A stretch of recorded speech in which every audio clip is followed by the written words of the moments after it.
So what do we normally do on Friday? We do something small and tiny. Like this thing called, I don't know, second pour. Oh, yes, second pour. Second pour, that's where we review a whiskey that we had earlier in the week. And today we're gonna review Ghostwood. Because we did Ghostbusters this week. Yes, we did. So, and if you haven't seen our Ghostbuster episode, the link's right there because it came out on like a Tuesday. You couldn't remember what day our own episodes come out. But the good news is we're gonna review this whiskey when? Today, now, right, Friday. Right after this. Right after this.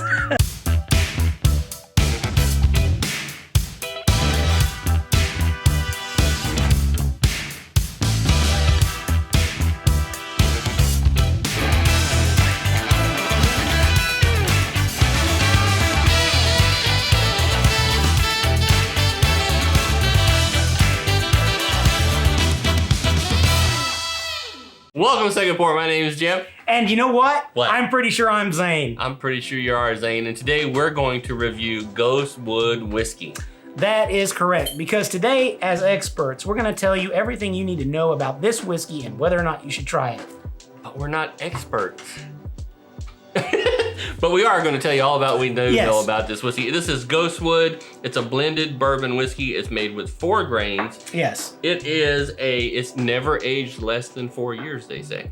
Never less. It is 45% ABV, 90 proof. It is mash bill of 52% yellow corn, 30% rye, 10% red wheat, 8% malted barley.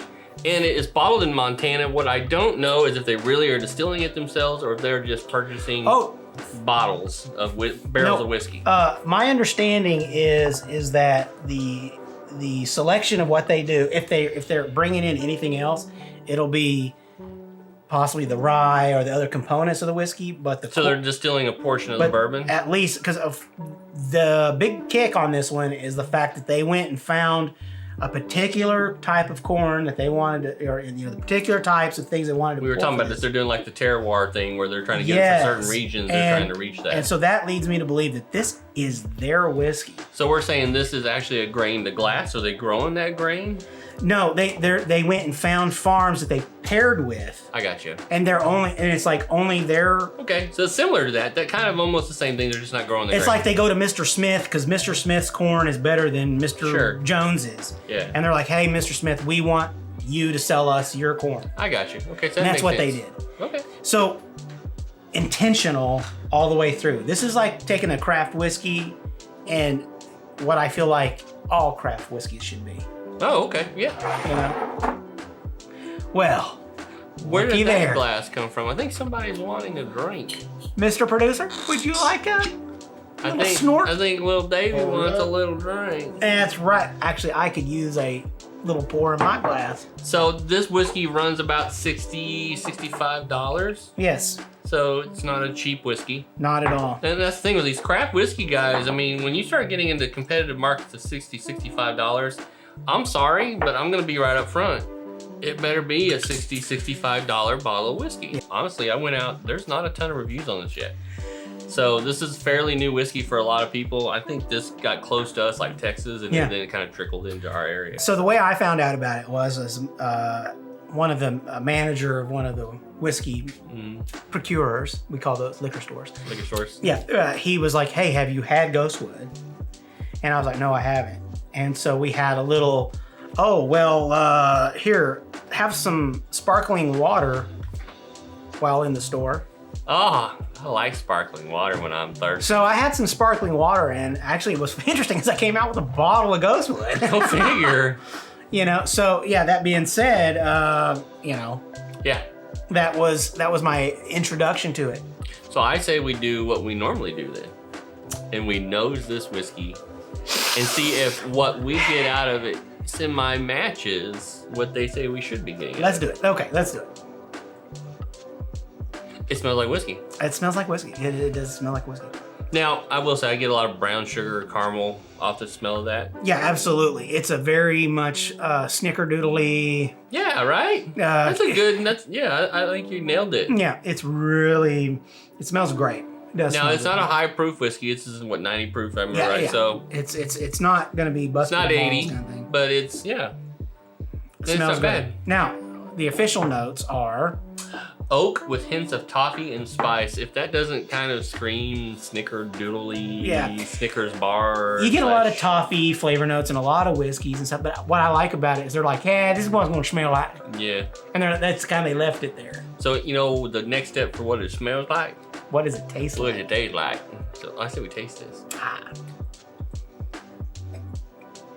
Now, there's a bit of an ethanol sting to this whiskey for it being only 90 proof. That is true. In fact, it's one of those that it's real fast, however.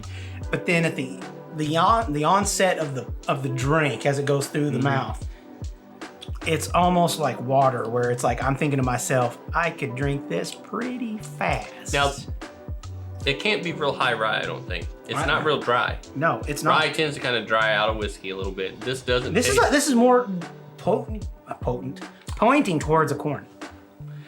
High corn. Yeah. Potentially. I mean, all whiskey has potentiality of being a high corn. Now, the thing is that it's not equal parts, but it is a high rye whiskey. This is a rye on this is 30%, which I would consider a high rye. That's a high rye whiskey. And 52% yellow corn, that means it's just coming into that bourbon. Look at what's 50% bourbon, so over 50% bourbon. So now the red wheat. What the hell is red wheat? That's what I'm talking about. These guys source this stuff specifically to create a flavor palette that they wanted. See, this is where I'm not supposed to be telling you the shit about what this stuff's about. Yeah, but that's the uniqueness about this is that they're not making pretenses. And in fact, when they tell you what the notes are, and especially off of the nose, what do they tell us the palate is? We just drink it. Being that I had to write the notes out on this, right? Yes. There is a note that they put in here. I am getting it. And I don't normally get that in a whiskey. The notes are palate-wise: oak, almond, toffee, and spice. Now, I'm getting the almond. So like, the almond is just sitting there, just around center of the palate. So the second sip gets rid of the ethanol. Ethanol goes away. That part that kicks you in the balls, or whatever you want to call that. I feel like the almond's what's sitting around. Kicks you in the ovaries, depending on your gender. Because I'm not gonna say how many genders there are. What if you're, gender binary? Does that mean? Stop it. They kick you in the gonads? See, that's how you say it. Straight in the gonads. Kick you straight in the gonads. Straight in the gonads. STG. But I feel like the almond kind of sits and hangs out right there on the palate. Yes, and more so than the toffee. Now, let me ask you this, and this is objective talking. Yeah. Do you think that this whiskey is overpowering? No. Do you feel like it's too subtle? Maybe. Maybe. Yeah.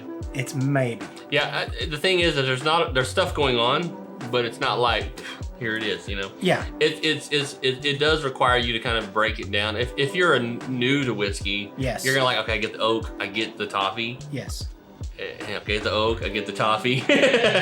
But and something's hot. But that's about it. I'm not gonna lie. I am a fan of this whiskey. Yeah, I know you like this whiskey. So I'm not gonna pretend anything different.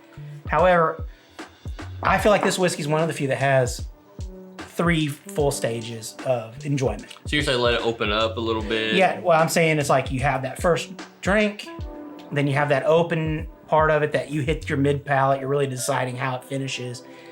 And I feel like the finish is part of that experience. Okay, so what do you think the finish is on this? I think it has a little bit of something different on a finish. It surprises me at how it went from the spice to being so quickly, easily finished. Just subtle, right? Yeah, it went like you wouldn't think that spice level that you got at the beginning would be so smooth at the end. But it really is a good finish like that. Either he looked at the nose or he's onto something. No, I think I'm onto something. Here's what they say. Finish is warm, dry, and uniquely smooth. Okay, yeah. And you just said it's that smooth. Yeah. The finish is dry. Yeah, I think because we talked about like it not being a rye on the mid part of the flavor palette. But it finishes dry. It finishes dry. but I think it doesn't finish. With a dry finish, you're supposed to have a spice or something that kind of lingers or something like that. Or now, here's something we don't do very often. And you talk about it's got a good three-phase punch. Yeah. I want to throw a fourth phase in this. Oh, yeah. I mean, if you think you've got something to talk about, well, damn it. Okay. Now, sometimes when you're going to break apart whiskey, this kind of helps you break it apart in a way that you haven't really thought about breaking it apart. You know, this could take a whiskey that you love and make it ass. And make it horrible. This can make a whiskey that you love. Or dissect it to something even more brilliant. Get something new out of it. So let's see what phase 4 will do with this whiskey. I didn't put a whole lot in there, just enough to get it cold. Yeah, I'm gonna give it one little swirl. I want to get a little smidge of that water layer. You know what I'm talking about? You don't want to melt the water in there too much. Not too much. I think it's ready to go right now. Let's do it.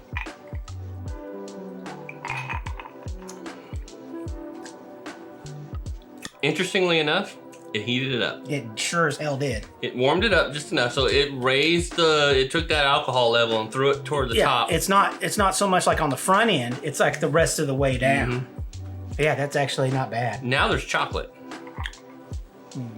Corn comes through a little stronger. Brought the corn out. So this is a new rating. I give it the smack factor. Mm-hmm. This is a level 3 smack factor. It hits you pretty hard, yeah, right? because you're like... Now it's hanging out. Yes. So it takes that oil and makes that oil disperse, and now it's sticking in there. Now you're picking up stuff that you weren't maybe not picking up before.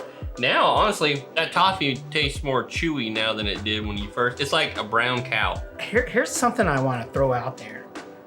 Have we been misrepresenting by not trying this kind of with other reviews? You can't, because sometimes it takes a really good whiskey and turns it into just crap. Yeah, sure. You can't, but when there's a whiskey that seems to have underlying layers, like you're talking about, this sometimes helps break a layer down so you can really pull new stuff out of that layer. You may not be able to pick this out, but I mean, I can't help but be smiling right now. Makes it a little better, right? So when you find a whiskey that seems to be a little more complicated, this simplifies the complication so that you can pull stuff out that you may be missing. When you find a whiskey that's really simple, it tends to take a simple whiskey and kind of make it crappier. But when it's a complicated whiskey, it tends to help bring those new layers out. Sometimes it does, sometimes it doesn't. In this case, it raises the heat. It feels more like a 99, 100 now. Yeah, I would think so. And it brought a couple of new nuances of the flavor out. Yeah, for sure. It did expand the flavor. Now here's the worst part about this. You have to rate this based on a neat pour. Do I now? So, if you're new to whiskey, if you're new to second pour, right? Yeah. It's a 5-finger rating. We start with 1 is 1-finger pour to a 5-finger pour. 1 meaning it's a good whiskey. Yeah. 5 meaning it's like we're gonna fill this glass up because it's really that good. So, let's review this. Since you've had this whiskey before, I'm going to rate it, and then you can tell me what your final opinion is. Okay, you go ahead and tell me first. I give it a 3. Okay, well, it's a good whiskey. It's a good whiskey. It's a good whiskey. I've had some 4s and some 5s lately. Yeah. I could drink this whiskey all night long. But That's it's still a 3 because I've had some whiskeys I could drink all night long and the next night and the next night. That's where I stop on that. 3.5. I'll give it a 3.5. 3.5, you change it? Just to be fair. Okay, just to be fair. This whiskey is really good. No argument. It's a 3.5. And for me personally, I would just I feel like this is a 4. Okay. And the reason why I say That's that a fair review is because we had ice now, right? No, it's not. Flavor wise, it's one of those that it's not so complicated they don't know what they're doing. Yeah. However, it gives me a lot to sit there and digest and discover as I go along, and I want to sit there and actually kind of talk Break it about down, right? Yeah. Yeah. And that's the great thing about whiskey is it creates those opportunities for you to sit down and just talk about. It's an experience whiskey, and it's very mild. Now, I will tell you this. I have a little bit more in my glass. Oh, look what he's doing. It's a mild whiskey, but this is one of those things that it's priced over some of the more cheaper whiskeys. But it's one of those that I feel like I can honestly tell and recommend. Yeah. It's every bit worth the dollar value with what's on the market right now. So we had a $55-$60 whiskey earlier last week, right? Yeah. And we gave that like a rating. Yeah. This is the same price tag. I would definitely grab Ghostwood over the Stellum that we had last week. You know, the thing about whiskeys is when we're going to craft whiskey. You're talking about craft. This is a craft whiskey. This is not an Elijah Craig Jim Beam guy. Like we talked about, sometimes craft whiskeys are just everybody's doing the same thing. It's like craft beer. At some point, beer is fucking beer, and sometimes whiskey is just fucking whiskey. This, however, is a little different. This one is they are not everybody else. I agree. And it's good. I think it's good. I don't think the rye overpowers the corn. No. I think it's a beautiful combination, and there might be something to that 4-grain terroir thing they're trying to do with selecting the grain. I think there is something to it, being that the intent is good. We've had really good Irish whiskey. Some amazing Irish whiskey. Okay, this in the bourbon world is as close to some of the really good Irish whiskeys. Okay. That we've had. This is the Tullamore Dew. It's the Tullamore Dew of bourbons, in the fact that I know that this is good. I could share this with anybody I want to.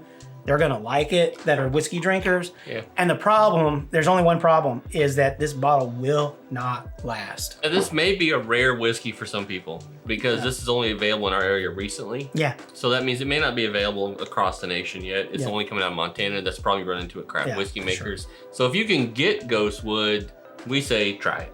I say definitely try it. It's a budget affordable based on what I feel like what you get with it. It's not like your everyday whiskey. This needs to be saved for those special moments when you're hanging out with friends and stuff. Now, have you had Ghostwood? Is this something you're already familiar with? Do you like it? Are you going to be getting it? I dare say, though, if you can actually get a hold of it, if your budget is a $50, $60 whiskey, this is a daily drinker. I think that's fair. I think that's why I'm saying, for me, that's why I feel like it's a 4-finger. 4-finger. I'm pretty sure I just said 4-finger, huh? 4-finger. 4-finger. I gotta draw it out. 4-finger. Mine's a 3 and a 5. Yeah, 3 and a 5. That's because I think it's that good. It's that enjoyable. I'm with you on that. I want to sit back and enjoy it, and there's nothing that's gonna scare me or overpower me.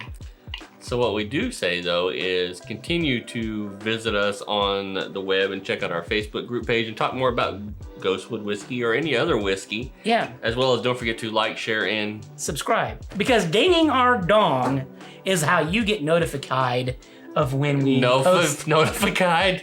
I think somebody has had a bit of whiskey to the kide. They're too much.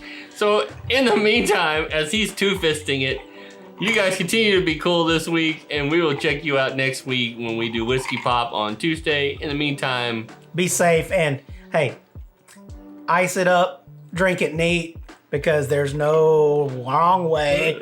Wrong way. Long way. Okay. There's no wrong way. Cheers, guys. To drink whiskey.